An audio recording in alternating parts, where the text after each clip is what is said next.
Welcome back, everyone. We are starting chapter 2 today, and we're going to just jump right on into it. We're going to start with something called the Pythagorean Theorem. The Pythagorean Theorem is often quoted as saying a squared plus b squared equals c squared. I want to be a little bit more specific. It is leg squared plus leg squared equals hypotenuse squared. So if A and B are the legs, then yes, that's correct. But if they're not, then it's not correct. So I just want to make it clear. It's leg squared plus leg squared equals the hypotenuse. The hypotenuse is always the longest side, and the legs always make up the right angle. And it has to be a right triangle for Pythagorean theorem to work. Otherwise, we have to use some other fun tricks, including some trigonometry. Distance formula is basically the Pythagorean theorem. Here to here. And you can kind of see a right triangle there from point to point. And you can see we have something squared plus something squared equals something squared, but we took the square root anyway. Midpoint is basically the average of the x values and the average of the y values. Add them up, divide by 2. All right, there's an introduction. Let's apply what we now know.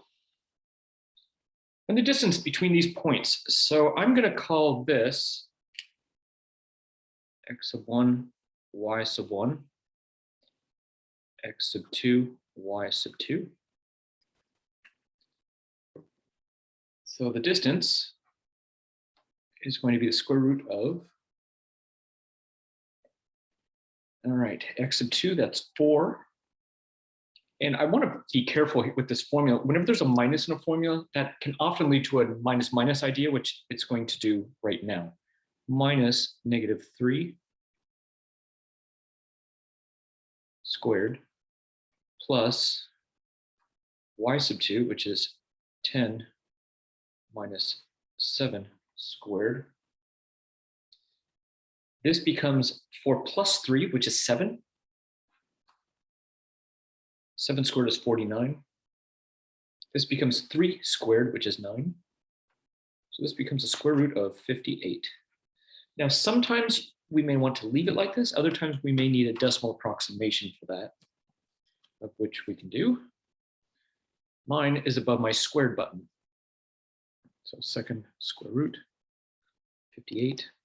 Some calculators, you have to type in 58 first, then hit the square root button. It really just depends. And so what did I get? 7.6158 when we ran that off properly. All right, next up, determine whether the triangle formed by points A, B, and C forms a right triangle. Okay, fair enough. What we're gonna have to do is find the distance from A to B, then the distance from B to C, and then the distance from C to A, or A to C, doesn't matter. So let's do A to B. So A to B is going to be the change in the x's. So 2 minus negative 2, that's going to be 4 squared. And then change in the y's, that's going to be y sub 2 negative 1 minus 2, that's negative 3 squared. That is the square root of 16 plus 9. That is root 25, or 5. All right, let's do BC. Square root of BC, so here we go. 4 minus negative 1, so that's actually 5. I did the y's first. It actually doesn't matter. You'll see we'll get the same thing. And those were the y's, so let's do the x's. So 5 minus 2 is 3. That is 25 plus 9, which is 34. So root 34. I'm going to leave these in the radical form. That'll make it easier when we do the Pythagorean theorem. For CA, I'm going to get, so from C to A, 5 minus negative 2, that's 7.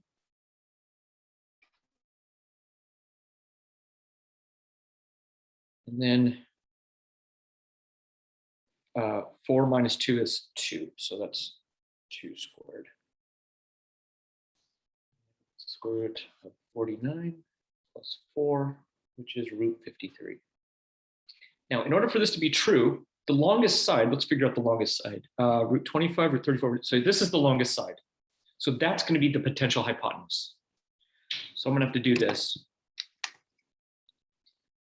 5 squared plus root 34 squared should equal square root of 52 squared.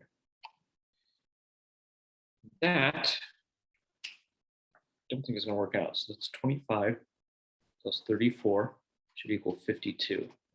And that looks like 59. I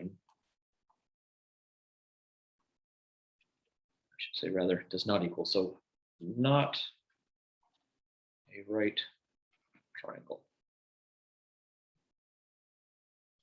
All right, moving on.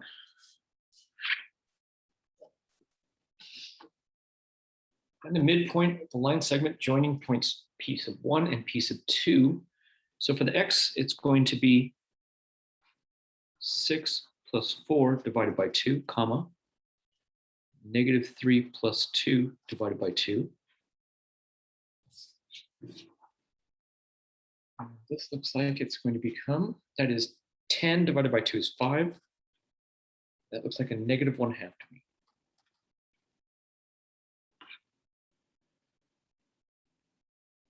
All right.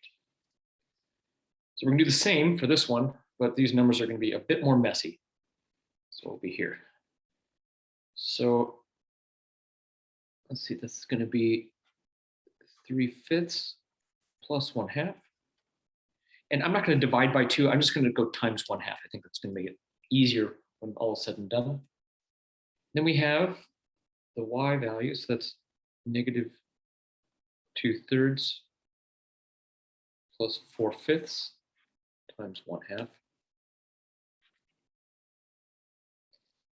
And that's going to give me, let's see, 6 plus 5. 6 plus 5 is 11 over 10 times 1/2. And here we have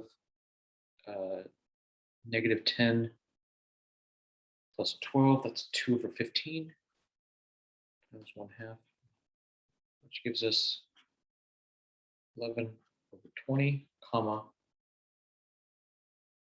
Looks like the 2's are going to reduce out, so we're going to get 1 over 15.